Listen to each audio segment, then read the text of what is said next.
to nature is close to the world. Myron Western Blossoms at Shankarpalli 7799949104. ఈ రోజుల్లో కామన్గా అందరిలో వచ్చిన సమస్యల్లో అజీర్తి సమస్య ఒకటి, అలాగే గ్యాస్ట్రిక్ సమస్యలతో ఎంతోమంది ఇబ్బంది పడుతున్నారు. అసలు గ్యాస్ట్రిక్ సమస్యలు తగ్గి మనం తీసుకున్నటువంటి ఆహారం జీర్ణం అవ్వాలంటే ఎటువంటి కూరగాయలు అవసరం? ఫస్ట్ అవగాహన అవసరం. గ్యాస్ట్రిక్, అజీర్ణం, అల్సర్, పెప్టిక్ అల్సర్, క్యాన్సర్ అన్నిటికీ రీజన్ ఒకటే, తిన్న ఆహారం అరగకపోవటమే. ఇవన్నిటికి కారణం.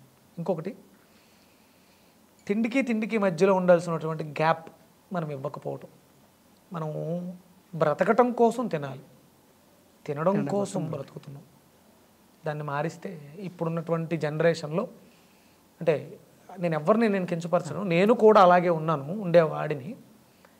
3 పొద్దుల ముప్పొద్దుల దున్నపోతులా తినేసి మనం చేయాల్సిన పనులు చేయకుండా ఉంటే లోపల సిస్టమ్ అనేది ఒకటి ఉంటుందండి, అది పోయింది. అందరికీ పోయింది.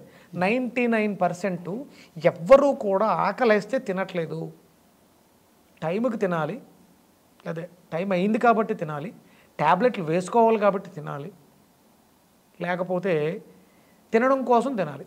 అది చికెన్ బిర్యానీ ఎవడో తింటున్నాను నేను కూడా తినాలి, లేకపోతే లెగ్ పీసులు నేను తిన్నాను కూడా తినాలి.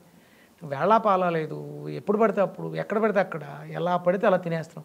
దీనివల్ల టోటల్ సిస్టమ్ కొలాప్స్ అయిపోయిందండి. 90% కొలాప్స్ అండి. ఆ 10% ఎక్కడో ఆకలి, మా ఆకలేస్తుంది, అన్నం పెట్టని నెల ఎవరున్నారు చెప్పండి? లేదు.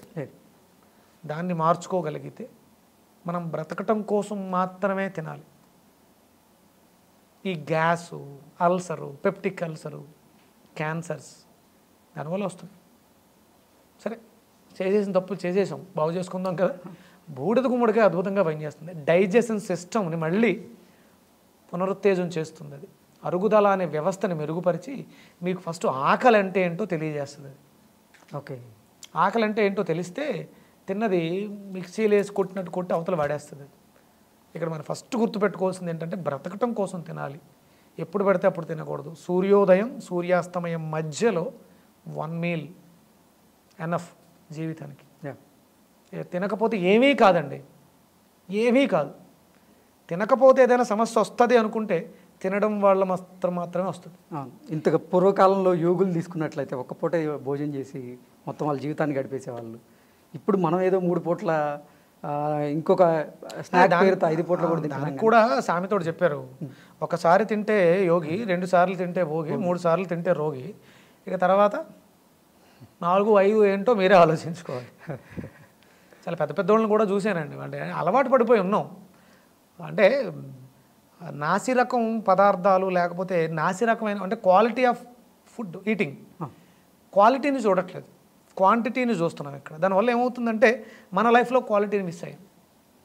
సింహం ఆకలేస్తే దాని ఎదురుగుండా నచ్చిన జంతువును మాత్రమే తీస్తుంది. బ్రతకాలి కాబట్టి తింటుంది, తినడం కోసం బ్రతకదు. అది ఏది పడితే అది తినదు. సింహంలాగే బ్రతుకుతుంది. మనం అలా బ్రతకట్లేదు. ఏది పడితే అది, ఎక్కడ పడితే అక్కడ, ఎప్పుడు పడితే అప్పుడు సిస్టమ్. మీరు ఒకసారి అది భోజనం చేసేస్తే, కడుపు నిండితే దాని దగ్గరికి వెళ్ళి నిలబడినా సరే అది ఏమీ చేయదు.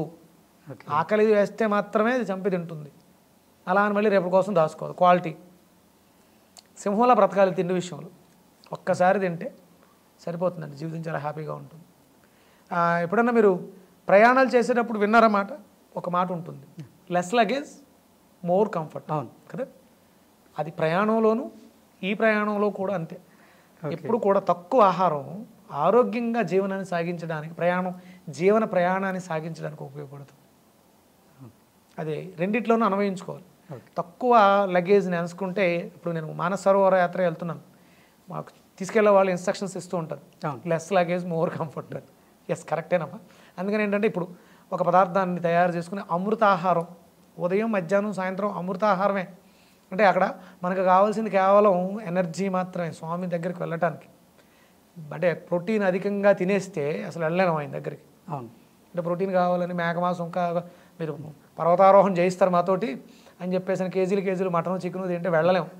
అందుకని ఏంటంటే దానికి ఒక అమృత ఆహారం అని ఒక పేరు పెట్టి ఒక పదార్థాన్ని చెప్తున్నారు. ఉదయం మధ్యాహ్నం సాయంత్రం దాన్ని మాత్రమే తీసుకుంటే చాలా తేలికగా స్వామివారి దగ్గరికి వెళ్ళడం జరుగుతుంది.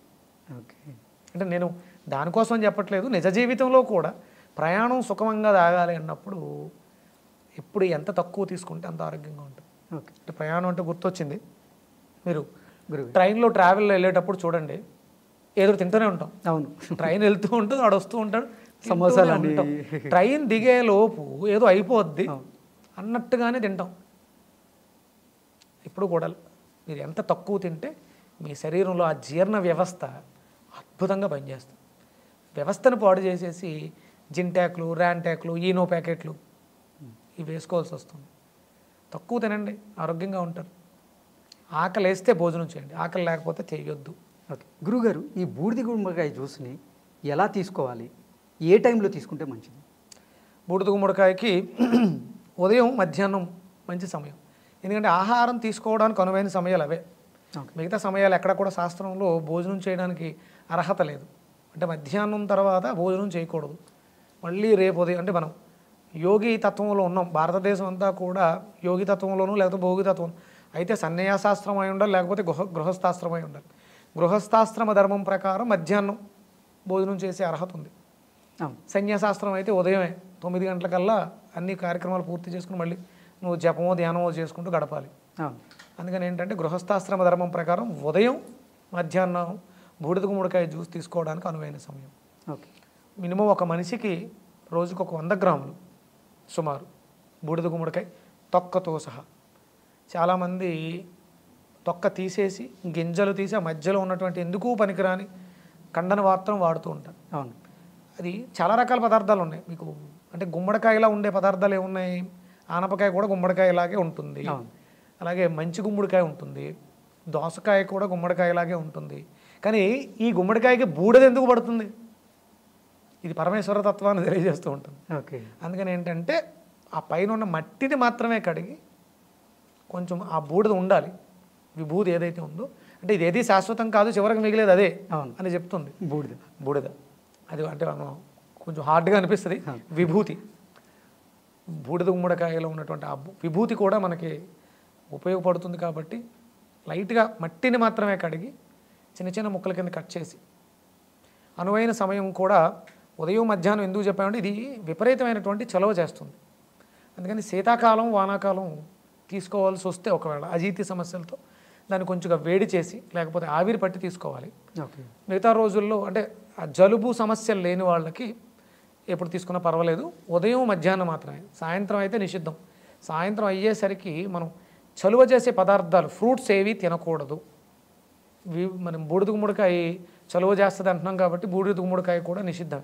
ఓకే. ఉదయం టిఫిన్కి ముందు, మధ్యాహ్నం భోజనానికి ముందు తీసుకోవాలి. ఓకే.